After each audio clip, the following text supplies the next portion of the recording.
Before you listen to this, let me say one thing clearly. I'm not here to motivate you. I'm not here to comfort you. I'm here to tell you the truth I wish someone had told me earlier. Not when I was ready, but when I still had time to choose differently. There comes a time in a man's life when people stop asking him questions. They still greet him. They still smile politely. But they no longer pause long enough to hear the answer.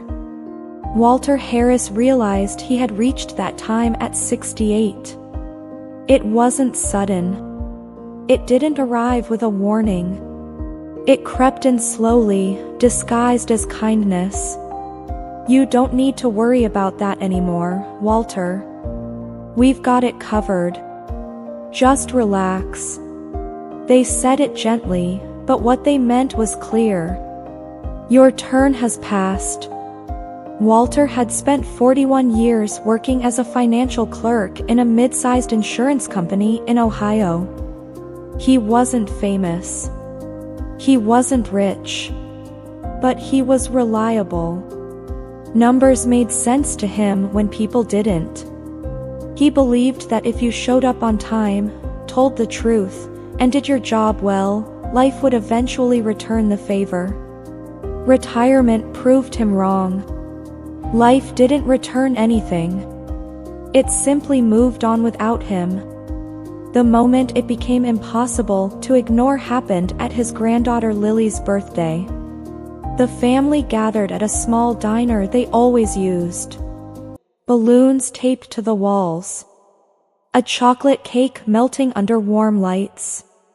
Everyone had a phone in their hand. Pictures were taken from every angle. Videos recorded. Messages sent. Walter sat at the end of the table, stirring his coffee long after the sugar had dissolved. He wanted to tell a story. A short one. About a mistake he made in his 30s. A decision that looked right on paper and wrong in life. He thought maybe someone at the table could learn from it. He cleared his throat and began, when I was younger. Hold on, Grandpa, his son said. We're lighting the candles. The candles were lit. Wishes were made. Applause followed. Then the phones came back out. No one asked Walter to continue. He didn't try. That night, back home, Walter stood in front of the bathroom mirror longer than usual. His hair was thin and gray. His shoulders slightly bent. But what unsettled him wasn't age. It was irrelevance. He looked like someone whose experiences no longer had value. And in that quiet moment, he made a decision. He would stop offering his words. If someone wanted them, they would have to ask. Days became predictable. Morning walks around the same block. Lunch at the same cafe. Soup. Always soup. Evenings with the television on for noise rather than interest. Conversations with neighbors became brief nods instead of exchanges. One afternoon, Walter sat on a bench in the local park. He liked that bench. It faced the trees, not the path. It allowed him to observe without being observed. A man in his early 30s sat beside him. The man kept checking his phone, then locking it again. His foot bounced nervously. Walter didn't look at him. He had learned that most people didn't want conversation. Then the man spoke. Can I ask you something? Walter turned slowly. You already did, he said. The man hesitated, then smiled faintly. Do you think it's possible to start over when you've messed things up completely? Walter felt something shift inside him. Not excitement. Recognition. He thought for a moment before answering. People don't start over, he said. They continue, but with better awareness. The man put his phone away. I got laid off last week, he said. Everyone keeps saying I'll figure it out. I don't even know where to begin. Walter nodded. Most people confuse reassurance with guidance, he said. They tell you not to worry instead of telling you what they learned from worrying. They talked for nearly an hour. Walter didn't lecture. He didn't give instructions. He spoke about fear, about pride, about staying too long in places that no longer fit. When the man finally stood up to leave, his shoulders were straighter than before. Thanks, he said. You actually listened. The next day, Walter returned to the bench. Same time. Same view. The young man didn't come back. But someone else did. A woman in her 40s. Then another man. Each conversation was different, but the pattern was the same. People didn't want answers. They wanted to be heard without being corrected. Within a week, word spread quietly. There's an old guy in the park, people said. He doesn't judge. He listens. No one knew Walter's name. He didn't offer it.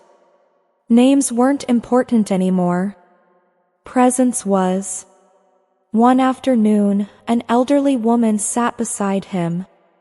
She looked tired, not physically, but emotionally. I stayed where I was safe, she said after a long silence. Now I wonder who I could have been.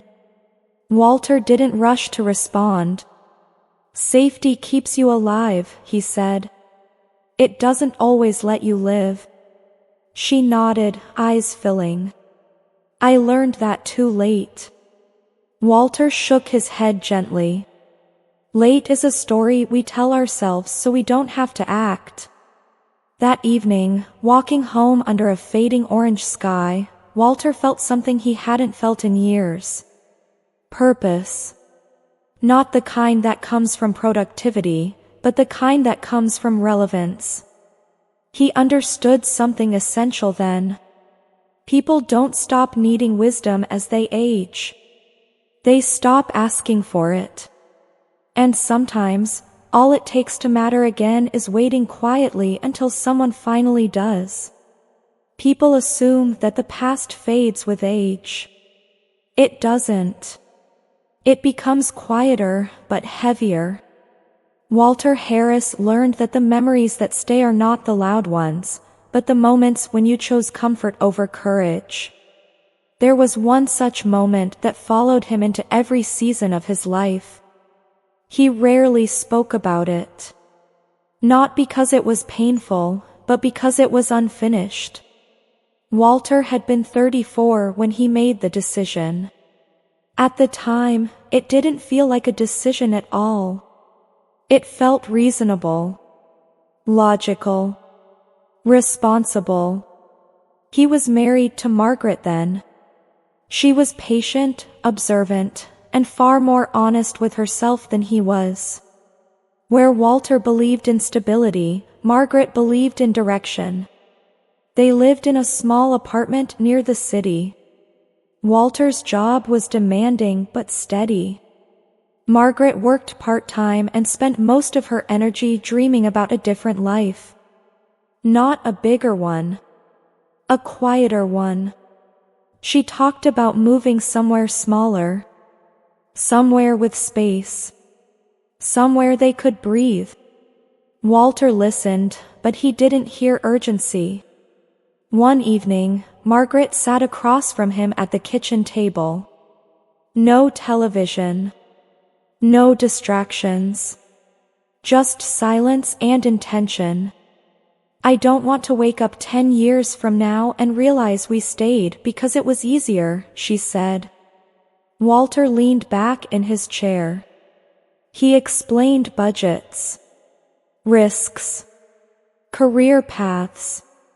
He talked about timing, about how moving later would make more sense. He sounded confident, persuasive. He won the conversation. Margaret nodded and didn't argue further. Walter mistook her silence for agreement. What he didn't understand then was that some silences are decisions made without you. Margaret didn't leave immediately. Months passed. Then years. They lived politely, carefully. Their conversations became functional. Grocery lists, bills, schedules. The future disappeared from their language. One winter morning, Walter returned home to an empty apartment. Margaret's side of the closet was bare. No letter. No explanation. Just absence. Friends told him she had moved out of state. Started fresh. Walter never confirmed it. He told himself that closure was unnecessary. He buried himself in work. Promotions followed. Praise followed. Stability followed. Fulfillment did not. Now, decades later, sitting on the park bench, Walter recognized the same pattern in others. People came to him carrying stories that sounded different but felt identical. They spoke about waiting too long, about choosing the safe option, about assuming there would be time later. One afternoon, a man in his late 40s sat beside him. The man stared at the ground as he spoke. "I had a chance to fix things," he said. "I kept telling myself I'd do it tomorrow." Tomorrow turned into never. Walter nodded slowly. "Most regrets aren't about what we did wrong," he said. "They're about what we didn't do at all." The man looked up. "Do you ever think about going back?" Walter paused. He had never been asked that directly. "No," he said. "I think about understanding." That night, something shifted. Walter returned home and opened a drawer he hadn't touched in years. Inside was an old envelope. Faded. Addressed. Never sent. It was a letter he had written to Margaret months after she left. He remembered writing it late at night, convinced it would fix something, then deciding it was better not to reopen old doors. He unfolded the letter and read it slowly. It wasn't dramatic. It wasn't emotional. It was honest in a quiet way. "I was afraid," it read. "Not of losing you, but of choosing you over everything else." Walter sat with the letter until the house went dark. He didn't send it. He finally understood that the letter had already served its purpose. Some truths need to be acknowledged, not delivered. The next morning in the park, a woman in her 70s sat beside him. She spoke carefully, as if every word carried weight. "I stayed because it was safe," she said. "Now I don't recognize the person I became." Walter didn't rush. "Safety protects what you have," he said. "It doesn't help you discover what you could be." She smiled sadly. "I figured that out too late." Walter shook his head. "Late is just the moment we stop trying," he said. "You're still here. That matters." As days passed, Walter noticed a change within himself. He no longer avoided his past. He no longer tried to justify it. He accepted it without defending it. That acceptance softened him, made his presence steadier. People felt it. They trusted him without knowing why. One afternoon, the young man who had first spoken to him returned. He looked calmer, more grounded. "I took a job with less pay," he said. "But I sleep better." Walter smiled. "Then you chose peace over approval." The young man hesitated. "Can I ask you something personal?" Walter nodded. "Do you regret not leaving when you had the chance?" Walter looked at the trees shedding their leaves. "Every day," he said. "But regret isn't meant to punish us. It's meant to teach us what matters." That night, walking home, Walter realized something most people never do. The hardest choices are rarely dramatic. They don't announce themselves. They appear ordinary, sensible, practical. And if you don't recognize them when they arrive, they don't disappear. They wait quietly for decades. At his door, Walter paused. He didn't feel anger toward his younger self anymore. Only understanding. He had done the best he could with the awareness he had. And now, finally, his awareness was deeper. Walter Harris did not think about death often. Not because he wasn't afraid of it, but because he believed thinking about it wouldn't change its arrival. He had always treated death the same way he treated storms. You don't argue with them. You prepare as best you can and hope they pass gently. But preparation, he learned, does not mean avoidance. The first sign came quietly. A tightening in his chest during his morning walk. Not sharp. Not dramatic. Just unfamiliar. He stopped, rested his hands on his knees, and waited for it to pass. It did. He told no one. He finished his walk more slowly than usual and went home. Over the next weeks, the feeling returned. Sometimes when he climbed the stairs. Sometimes when he lay awake at night. Walter did what many people do when fear feels inconvenient. He minimized it. He told himself it was age. Fatigue. Nothing urgent. But the body has its own language, and eventually it speaks louder. One afternoon in the park, he noticed how different the conversations felt. People were no longer just unloading their worries. They were asking questions that carried weight. What would you do differently? What actually matters in the end? How do you know when it's time to let go? Walter listened more than he spoke. But inside, something was shifting.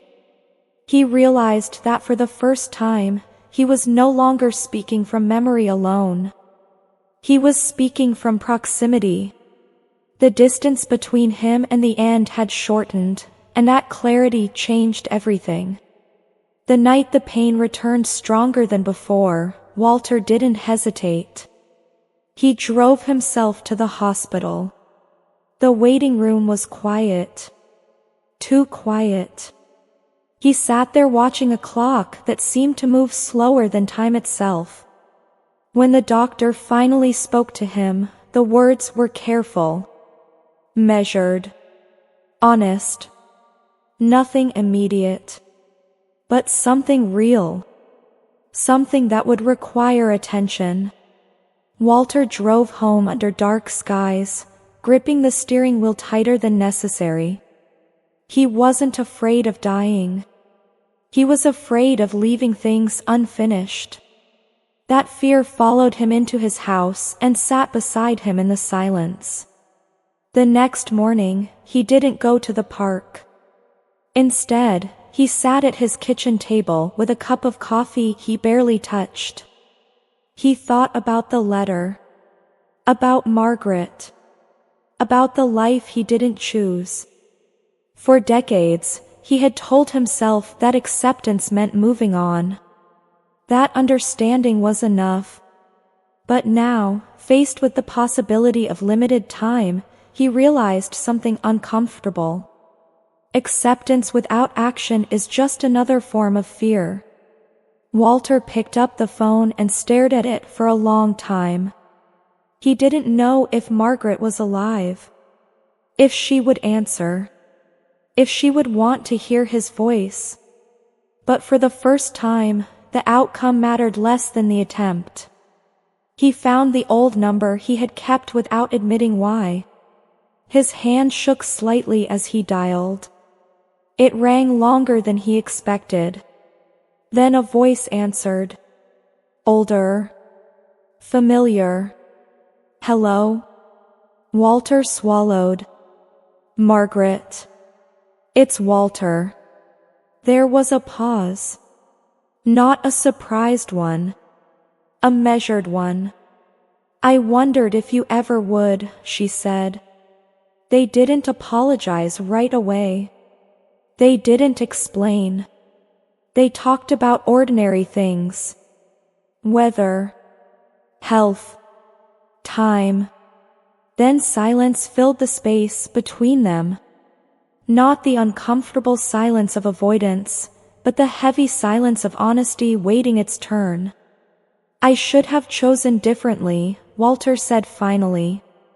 Not because my life was bad, but because I was afraid of trusting what mattered to me. Margaret exhaled slowly. I didn't leave because you were wrong, she said. I left because you were unavailable to yourself. Walter closed his eyes. The truth landed without resistance. I know, he said. They didn't rebuild anything. That wasn't the point. They didn't promise to meet. They didn't reopen doors. But something essential happened. The past stopped pulling at him. It loosened its grip. Later that week, Walter returned to the park. People noticed the difference immediately. He moved more slowly, but his presence felt stronger.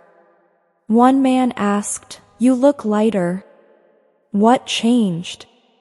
Walter smiled faintly. I stopped protecting myself from the truth. A few days later, a woman sat beside him, her eyes red. I'm scared, she said. I feel like I waited too long to be brave. Walter looked at her carefully. Bravery isn't about timing, he said. It's about honesty. And honesty is always available. As the weeks passed, Walter became more intentional. He no longer stayed silent when his words mattered. He no longer spoke just to comfort. He spoke to clarify, to ground, to remind people that time does not move faster with age. Our awareness does. One afternoon, the young man from the beginning returned once more. He sat quietly before speaking. I almost went back to the life I hated, he said. Because it felt familiar. Walter nodded. Familiar pain feels safer than unfamiliar peace, he said. The young man smiled. I didn't go back. Walter felt a quiet satisfaction. Not pride. Confirmation. As autumn deepened, Walter's health required more attention. Doctor visits became routine. Medications entered his daily life. None of it frightened him the way he expected. What frightened him was the thought of leaving people with unspoken truths. So he changed that. When someone mattered, he said it. When something needed closure, he addressed it. One evening, sitting alone, Walter reflected on what his life had taught him. He realized that most people misunderstand regret. Regret is not proof of failure. It is proof of awareness arriving late. And awareness, no matter when it comes, still has value. Walter understood now that life doesn't punish us for being afraid. It simply responds to the choices we make while afraid. And the greatest mistake is not choosing wrong. It's choosing nothing at all. The last time he sat on the bench before winter, the park was nearly empty. Leaves covered the ground. The air was sharp. Walter rested his hands on his knees and looked around. He thought about how many people believed their most important years were behind them. How many waited for permission to live honestly. He spoke softly, not to anyone in particular, but to the space itself. "It's not too late," he said. "It's just uncomfortable." When Walter finally stood to leave, he felt no urgency. No fear. Only clarity. He had learned what mattered when it mattered most. And the lesson was simple, though not easy. You don't measure a life by how long it lasts, but by how honestly you show up once you understand what you're afraid to lose. Walter Harris walked home slowly, knowing that whatever time remained would no longer be spent hiding from himself. And that, he realized, was the closest thing to peace a person ever truly earns. If this made you stop and think, don't ignore that feeling. It means this lesson was meant for you. Subscribe, not because you have to, but because there are more truths coming that most people only realize too late.